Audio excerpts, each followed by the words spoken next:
हमारे देश में आज बड़ी बड़ी हिंदू शेरनियाँ और बड़ी बड़ी कथा वाचन वाली महिलाएं, अब उनको भक्तिन कहते हैं, साध्वी कहते हैं, संतिन कहते हैं, क्या कहते हैं, आई डोंट नो। तो वो हिंदू शेरनियाँ, मैं उनको हिंदू शेरनियाँ के नाम से ही संबोधित करना चाहूँगा।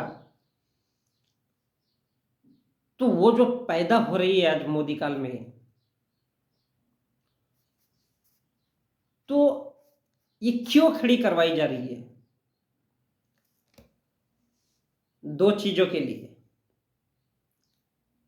एक तो इनको पैसा मिलेगा, और दो, जो सीनियर सिटीजन होते हैं, सीनियर सिटीजन मीन्स बड़े बड़े धर्मगुरु, संत, महात्मा, अब ये जब इतने दिनों तक अकेले अकेले रहेंगे तो फिर क्या करेंगे?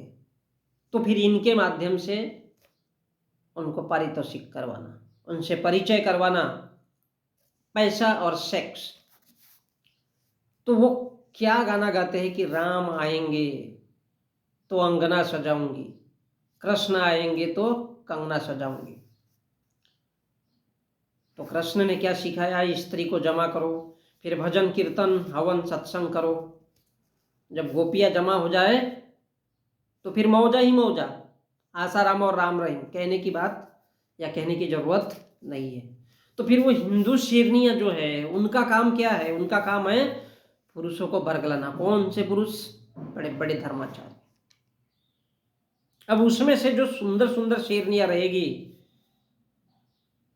तो वो उनकी मर्जी से चलेगी। क्यों उनकी मर्जी से चलेगी? क्योंकि भैया धर्म कहता है। तो मैं उन हिंदू शेरनियों को याद दिलाना चाहूंगा कि आर्यों में, यानी प्राचीन भारत के ब्राह्मणों में, वो गाय को काट कर खाने वाले लोग थे। ये ब्राह्मणों का धंधा था, गाय को काट कर खाना। क्योंकि ब्राह्मण जब भारत में आए तब भारत बुद्धिस्ट देश था,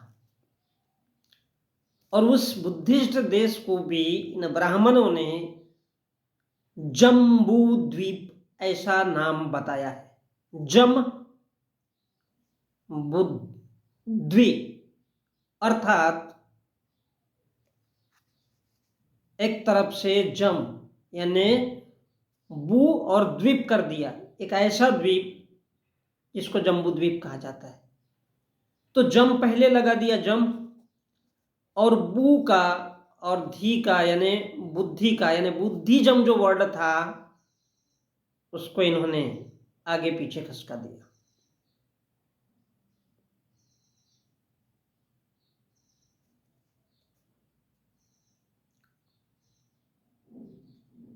तो ये घोड़ों को काटकर खाते थे और गाय को काटकर खाते थे, और इंसानों की बलि देने की, इंसानों की बलि देने की प्रथा थी इन ब्राह्मणों में, आर्यों में, और उसको नरमेघ यज्ञ कहते हैं। और ये यजुर्वेद ब्राह्मण, सांख्यन और वैतान सूत्र में बताया गया है। और अथर्ववेद के मंत्र 10:7 में लिंग पूजा बताई गई है, और उस लिंग पूजा में देखिए कि इनकी लिंग पूजा कैसे होती है। हमने कामाख्या देवी को ही देखा है। तो अश्वमेघ यज्ञ जब होता था तो मरे हुए घोड़े का लिंग काटा जाता था, यानी उसका घोड़े का पेनिस,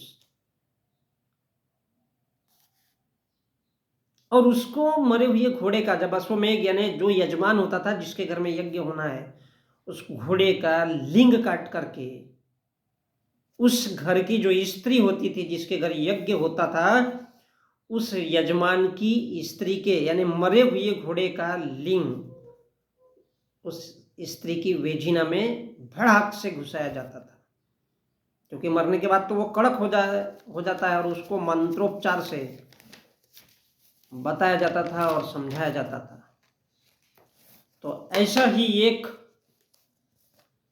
सेम मूवी है, इंग्लिश मूवी है ईटन अलाइव। अगर उसको देखना है जीता जागता सबूत, तो कभी उस मूवी को देखना, जहाँ एक बंदा दिया है जोनस, जो एक कल्ट का निर्माण करता है, एक लड़की से शहर की प्यार करता है और उसके पैसे ले जा करके उसको एक गांव देहात में ले जाता है और उस पैसे से पूरे गांव वालों को खरीदता है और उस कल्चर का निर्माण करता है, गांव के लोगों को खरीदता है और अपनी ताकत और पावर उन पर पूरा निर्माण करता है। और यदि कोई स्त्री का पति मर गया तो उसके देवरों से सरेआम पब्लिक के सामने उसका बलात्कार करवाता है, चाहे वो 4 लोग हो उसके देवर, चाहे वो 10 लोग हो। और उसके अगर कल्चर में कोई या उसके कल्ट में अगर कोई दखल देता है तो वो अगर कोई बाहर की स्त्री, तो उसके वेजिना में लकड़ी के डंडे से काट करके घुसेड़ा जाता है, उसको शराब पिलाया जाता है और उसके बाद उसका बलात्कार करता है। और जो पुरुष अगर बीच में आए तो उसकी हत्या करवाता है। तो ये वही है, घोड़ों का लिंग काट करके। अथर्ववेद के मंत्र 10-7 में लिंग पूजा, यानी अश्वमेध यज्ञ जब होता था तो उस घर की स्त्री जिसके घर यज्ञ होना है, घोड़े का लिंग काट करके उसकी वेजिना में घुसाया जाता था। और इसके लिए वाजनशी संहिता मंत्र 23-18 बताता है कि ब्राह्मण स्त्रियां या रानियों को बड़ी खुशी होती थी और वो अपने आप को सौभाग्यवती मानती थी कि ऐसा कंपटीशन हो तो किस स्त्री के योनि में ये डालना है, वेजिना में डालना है। तो ये है। तो मैं उन हिंदू शेरनियों से कहना चाहूँगा कि कितनी खूबसूरत है। तो पहले इस अश्वमेध यज्ञ को भी थोड़ा सा चालू रखो और अपने वेजिना का भी प्रदर्शन करो ताकि पूरे देश के लोगों को दिखे ये आज की डेट में।